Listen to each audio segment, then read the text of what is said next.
Hello friends, എല്ലാവർക്കും good morning. അപ്പോൾ കാറ്റത്തെ കിളിക്കൂടിൻ്റെ ഇന്നത്തെ സൂപ്പർ ഹിറ്റ് വിശേഷത്തിലേക്ക് എല്ലാവർക്കും സ്വാഗതം.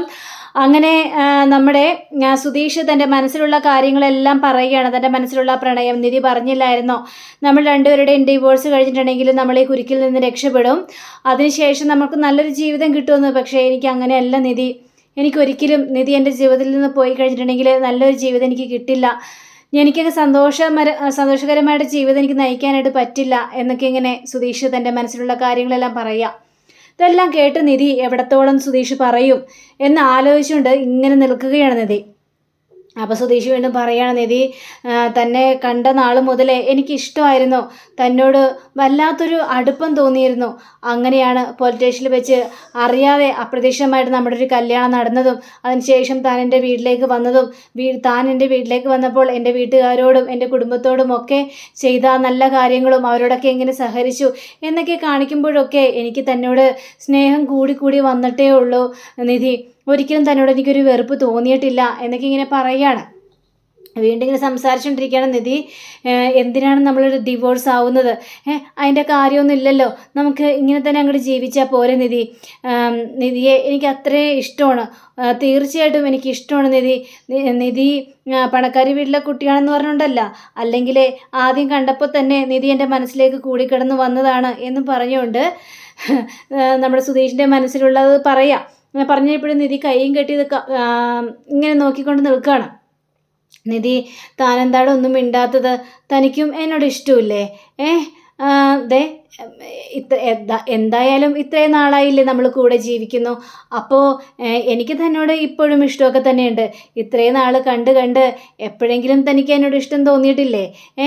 പറ നിധി, താനും എന്തെങ്കിലുമൊക്കെ പറയണ്ടേ? താനെന്താ ഇങ്ങനെ മിണ്ടാതിരിക്കുന്നത് എന്ന് ചോദിച്ചപ്പോഴേക്കും കഴിഞ്ഞോ? എല്ലാം പറഞ്ഞു കഴിഞ്ഞോ? കഴിഞ്ഞു. എൻ്റെ മനസ്സിലുള്ള കാര്യങ്ങൾ മുഴുവനും ഞാൻ തന്നോട് പറഞ്ഞു. ഞാൻ തന്നെ അത്രയ്ക്കും സ്നേഹിക്കുന്നുണ്ട് നിധി. നിധിക്കും എന്നോട് സ്നേഹം തോന്നിയിട്ടില്ലേ? ഇല്ലേ? ഞാൻ പറഞ്ഞത് സത്യമല്ലേ? ഇത് കഴിഞ്ഞപ്പോഴേക്കും ഞാൻ എപ്പോഴെങ്കിലും അങ്ങനെ പറഞ്ഞോന്നാ ചോദിച്ചത്. തന്നെ എനിക്ക് ഇഷ്ടമാണെന്ന് ഞാൻ എപ്പോഴെങ്കിലും പറഞ്ഞിട്ടുണ്ടോടോ എന്നിങ്ങനെ ചോദിക്കുമ്പോൾ നിധിയുടെ ആ ഒരു മുഖഭാവമൊക്കെ മാറിയത് കണ്ടു കഴിഞ്ഞപ്പോഴേക്കും സുധീഷ് ഇങ്ങനെ വല്ലാതൊരു അമ്പരന്ന് നിങ്ങൾ നിൽക്കുകയാണ്. എന്താ നിധി എന്താ ഇങ്ങനെ പറയുന്നത്? പറയടോ, ഞാൻ എപ്പോഴെങ്കിലും തന്നോട് ഇഷ്ടമാണെന്ന് പറഞ്ഞിട്ടുണ്ടോ? എടോ, ഞാൻ സ്നേഹിക്കാൻ മാത്രം എന്ത് യോഗ്യതയാണ് തനിക്കുള്ളത്? താൻ എന്താണ് ചെയ്തിട്ടുള്ളത്? എന്തെങ്കിലും ഒരെണ്ണം കാണിച്ചു തരാമോ എന്ന് ചോദിച്ചപ്പോഴേക്കും നിധി, എനിക്ക് മനസ്സിലായില്ല. നിധി എന്താ പറഞ്ഞു വരുന്നത്? അതേടോ, തൻ്റെ ഭാഗത്തുനിന്ന് എന്ത് നല്ല കാര്യം ഉണ്ടായിട്ടുള്ളത്? വായെടുത്ത് നോണ പറയുന്നവൻ. ഇത് കേട്ട് കഴിഞ്ഞപ്പോഴേക്കും നിധിക്ക് ജോലി കിട്ടിയത് ഞാൻ കാരണമല്ലേ? പിന്നെ ആ ഫ്രോഡുമായിട്ടുള്ള കല്യാണം മുടക്കിയതും ഞാൻ കാരണമല്ലേ? നിധി തൻ്റെ വീട്ടിൽ നിന്ന് രക്ഷപ്പെടുത്തിയതും ഞാൻ തന്നെയല്ലേ? അപ്പോൾ ഞാൻ ആ ചെയ്തതെല്ലാം നല്ല കാര്യമല്ലേ? വലിയ കാര്യമേ. അതെ, താൻ കാരണം തന്നെയാണ് എനിക്ക് ജോലി കിട്ടാനും ആ വീട്ടിൽ നിന്ന് ഇറങ്ങി പോരാനും എൻ്റെ കല്യാണം മുടങ്ങിയതും ഒക്കെ താൻ തന്നെ കാരണമാണ്. എടോ, അതിന് നന്ദി പ്രകടനങ്ങളൊക്കെ വേണം എന്ന് വിചാരിച്ച് ഒരാളെ ലവ് ചെയ്യണമെന്നൊക്കെ പറഞ്ഞു കഴിഞ്ഞാൽ അത് എവിടെ തന്നെ ആയോടോ? തനിക്ക് നാണമില്ല ഇങ്ങനെ എൻ്റെ മുന്നിൽ വന്ന് പറയാനായിട്ട്? താനൊരു ഉപകാരം ചെയ്യുന്നെന്ന് വിചാരിച്ച് തന്നോട് എനിക്ക് പ്രണയം തോന്നണമെന്ന്? എടോ, അത് എൻ്റെ മനസ്സിൽ തോന്നേണ്ട കാര്യമാണ്. എനിക്കിതുവരെയും തന്നോട് അങ്ങനെ ഒരു പ്രണയം തോന്നിയിട്ടില്ല. തന്നെ പോലൊരു പക്ക ഫ്രോഡിനെ ഞാൻ ഇതുവരെയും കണ്ടിട്ടില്ല. വായെടുത്താൽ നോണ പറയുന്ന തന്നെ ഞാൻ ഇതുവരെയും കണ്ടിട്ടില്ല എന്നൊക്കെ ഇങ്ങനെ പറയണം. തന്നെ പോലൊരാളെ ഞാൻ ഇതുവരെയും കണ്ടിട്ടില്ല. നിധി, അതിന് ഞാൻ എന്ത് നോണയാണ് പറഞ്ഞത്? നോണ പറഞ്ഞിട്ടില്ലേ? എടോ, താൻ നോണ പറഞ്ഞിട്ടില്ലേ എന്ന്? എടോ, ഞാനൊരു കാര്യം ചോദിക്കാം. താനല്ലേടോ ഈ ഡിവോഴ്സ് മുടക്കണമെന്നും പറഞ്ഞ് ആ പോലീസുകാരൻ്റെ അടുത്ത് പോയത്? താൻ എന്താ വിചാരിച്ചത്? ഞാൻ എവിടെ പോയെന്ന് താൻ വിചാരിച്ചത്? ഓഫീസിലേക്കല്ലേ? ഓഫീസിൽ. എടോ, ഞാൻ പോയതേ തൻ്റെ ആ പുന്നാരപ്പെട്ട പോലീസ് സാറിനെ കാണാൻ വേണ്ടിയാ. നമ്മൾ രണ്ടുപേരുടെയും കല്യാണം നടന്നില്ലേ? കല്യാണം നടത്തുന്ന പോലീസ് ആ സാറെ കാണാൻ വേണ്ടി തന്നെയാണ് ഞാൻ പോയത്. ആ സാറെ കൊണ്ട് ഞാൻ മണി പറയിപ്പിക്കുന്ന പോലെ പറയിപ്പിച്ചടോ. എനിക്ക് അപ്പോഴേ ഒരു ഡൗട്ട് തോന്നിയായിരുന്നു, എന്തുകൊണ്ടാണ് ഡിവോഴ്സിൻ്റെ സമയമാകുമ്പോഴത്തേക്കും ഈ പോലീസ് വിളിച്ചിട്ട് ഡിവോഴ്സ് ചെയ്യരുതെന്ന് പറഞ്ഞുകൊണ്ട് ഭീഷണിപ്പെടുത്തണമെന്ന്. അപ്പോൾ ഇതിൻ്റെ സത്യാവസ്ഥ അറിയണമെന്ന് എനിക്ക് താല്പര്യം ഉണ്ടായിരുന്നു. അതുകൊണ്ട് തന്നെയാണോ ഞാൻ ആ പോലീസിനെ കാണാൻ പോയതും അവിടെ വെച്ച് എല്ലാ സത്യാവസ്ഥയും ഞാൻ അറിഞ്ഞതും. പറയടോ, താനല്ലേടോ ഈ ഡിവോഴ്സ് മുടക്കാനായിട്ട് ആ സാറോട് പറഞ്ഞത്? ഇനി എന്തെങ്കിലും കള്ളം പറയണമെന്ന് ആലോചിക്കുകയായിരിക്കും. എപ്പോഴും പോക്കറ്റിലിങ്ങനെ മടക്കി വെച്ചിരിക്കുകയാണല്ലോ. ഓരോ കള്ളത്തരങ്ങളും ഇങ്ങോട്ട് പറഞ്ഞയക്കാൻ വേണ്ടി. എടോ താൻ തനി പക്ക ഫ്രോഡാണ്. നിധി ഫ്രോഡോ? ഞാനാണോ നിധി ഫ്രോഡ്? അതേടോ, താൻ തന്നെയാണ് ഫ്രോഡ്. നിധിക്ക് വേണ്ടി ഞാൻ ഇത്രയും ഉപകാരങ്ങളെല്ലാം ചെയ്തല്ലേ നിധി. എന്തുപകാരം ചെയ്താടോ? എടോ, ഇതെല്ലാം താൻ മുൻകൂട്ടി പ്ലാൻ ചെയ്ത എല്ലാ കാര്യങ്ങളോടോ. എടോ, എന്നാൽ തന്നോട് ഞാൻ ചോദിച്ചായിരുന്നു നമ്മളുടെ കല്യാണം നടന്നത് ഒരു പ്രൂഫും ഇല്ലാതെ എങ്ങനെ കല്യാണം നടന്നു എന്ന്. അപ്പോൾ താൻ പറഞ്ഞെന്താ പോലീസുകാർ എങ്ങനെയെങ്കിലുമൊക്കെ സംഘടിപ്പിച്ചിട്ടുണ്ടാവുമെന്നല്ലേ? പക്ഷേ എൻ്റെ ആധാർ കാർഡ് കൊടുത്തത് താനല്ലേടോ എന്ന് ചോദിക്കുക. ഇത് കേട്ടാ സുധീഷിന് മറുപടിയൊന്നും പറയാനായിട്ടുണ്ടായിരുന്നില്ല. അപ്പോൾ സുധീഷ് ഇങ്ങനെ അമ്പരം നിൽക്കുകയാണ്. പറയടോ, താനല്ലേ ആ ആധാർ കാർഡ് കൊടുത്തത്? എടോ, ഞാൻ ഈ ഒരു പ്രൂഫിനൊക്കെ വേണ്ടി എന്തോരം അലഞ്ഞ് തിരിഞ്ഞ് നടന്നിട്ടുണ്ടെന്നറിയാവോ? താൻ ഈ ആധാർ കാർഡ് തൻ്റെ ഫോണിൽ കോപ്പി എടുത്ത് വെച്ചിട്ട് എന്നോടൊരു അക്ഷരം പോലും മിണ്ടിയില്ല. പക്ഷേ തനിക്ക് മുൻകൂട്ടി വേണമായിരുന്നു. എന്നെ കല്യാണം കഴിക്കണമെന്ന് ഒറ്റ പ്ലാനോട് കൂടി തന്നെയാണ് താൻ എന്നെ പോലീസ് സ്റ്റേഷനിലേക്ക് കൊണ്ടുപോയതും അവിടെ വെച്ച് അത്രയും നാടകം കളിച്ച് താൻ എൻ്റെ കഴുത്തിൽ താലി കെട്ടിയതും. അതെനിക്കിപ്പം മനസ്സിലായടോ. ഞാൻ പറഞ്ഞല്ലോ, ഞാൻ കണ്ടതിൽ വെച്ച് ഏറ്റവും വലിയ ഫ്രോഡാണ്. നിർത്ത് നിധി പറയുന്നൊന്നും ശരിയല്ല. ഞാനാണോ നിധിയുടെ വീട്ടിലേക്ക് ജോലിക്ക് വന്നത്? എന്നെ ഡ്രൈവർ വേണമെന്നും പറഞ്ഞുകൊണ്ട് ആരാ വിളിച്ചത്? ഞാനാണോ അങ്ങോട്ട് കയറി വന്നത്? അല്ല. പിന്നെ ആ ആഫ്രിക്കൻകാരനായിട്ട് കല്യാണം നടത്താമെന്ന് പറഞ്ഞു കഴിഞ്ഞപ്പോഴേക്കും ഈ കല്യാണം മുടക്കിത്തരണേ എന്ന് പറഞ്ഞുകൊണ്ട് എൻ്റെ മുന്നിൽ വന്നത് ആരാണ്? താനല്ലേ. ഞാനാണോ വന്നത് ഈ കല്യാണം മുടക്കണമെന്ന് പറഞ്ഞുകൊണ്ട്? ഞാനാണോ വന്നത്? അല്ല. എന്നെ ഇവിടെ നിന്ന് രക്ഷപ്പെടുത്തണം, എൻ്റെ സർട്ടിഫിക്കറ്റിൽ എടുത്തുകൊണ്ട് വരണം. അപ്പോഴും ഞാൻ പറഞ്ഞായിരുന്നല്ലോ വീട്ടിലേക്ക് പോകും നിധി എന്ന്. പക്ഷെ താൻ പോയോ? പോയില്ല. എൻ്റെ കൂടെ തന്നെ വരികയല്ല ചെയ്തത്. അതിനുശേഷം ആ ഫ്രോഡിനെ വിളിച്ച് ആരാണ് ചീത്ത പറയാൻ പറഞ്ഞത്? ഞാനാണോ പറഞ്ഞത്? നിധി തന്നെയാണ് ആഫ്രിക്കൻ കങ്കാറിനെ വിളിച്ച് ചീത്ത പറയാനായിട്ട് താൻ എന്നെ ഏൽപ്പിച്ചത്. എന്നിട്ടിപ്പോൾ എല്ലാ കുറ്റങ്ങളും എൻ്റെ പേരിലായല്ലേ? എടോ, അതിനുശേഷം അവിടെ നിന്ന് രക്ഷപ്പെടാൻ പോയി കഴിഞ്ഞപ്പോഴേക്കും തൻ്റെ ഏട്ടനും അച്ഛനൊക്കെ നമ്മളുടെ പിന്നാലെ ഓടിക്കഴിഞ്ഞപ്പോഴേക്കും താനല്ലേ എന്നെ പോലീസ് സ്റ്റേഷനിലേക്ക് വിളിച്ച് കയറ്റി അകത്തേക്ക് കൊണ്ടുപോയത്? അത് ഞാനായിരുന്നോ? അല്ലല്ലോ. അവിടെ വെച്ച് അപ്രതീക്ഷിതമായിട്ട് നമ്മുടെ കല്യാണം നടന്നു. ശരി, ആയിക്കോട്ടെ. താൻ പറയുന്നത് മുഴുവനും സമ്മതിച്ചു. തനിക്ക് ആ പോലീസ് സ്റ്റേഷനിൽ എത്തുന്നവരെ ഒരു ഉദ്ദേശവും ഉണ്ടായിരുന്നില്ല എന്നെ കല്യാണം കഴിക്കണം. ഞാൻ സമ്മതിച്ചു. പക്ഷേ അതിനുശേഷം അവിടെ എന്ത് സംഭവിച്ചു? അവിടെ അത്രയും പ്രശ്നങ്ങളുണ്ടായി. എന്നിട്ട് പോലീസുകാരുടെ മുന്നിൽ കല്യാണം കഴിക്കണമെന്ന് ആവശ്യപ്പെട്ടു. അപ്പോൾ പ്രൂഫൊന്നും ഇല്ലാത്ത സ്ഥിതിക്ക് തൻ്റെ കയ്യിൽ പ്രൂഫ് ഉണ്ടെന്നും താനാണ് ആധാർ കാർഡ് കൊടുത്തെന്നൊക്കെ എന്നോട് ആ പോലീസുകാരൻ പറഞ്ഞിടോ. ഇനിയും എൻ്റെ മുന്നിൽ കിടന്ന് നാടകം കളിക്കാൻ നിൽക്കണ്ട നിധി. പിന്നെ അതിൻ്റെ സത്യാവസ്ഥ നിധി മനസ്സിലാക്കണം. അങ്ങനെയല്ല അത് സംഭവിച്ചത്.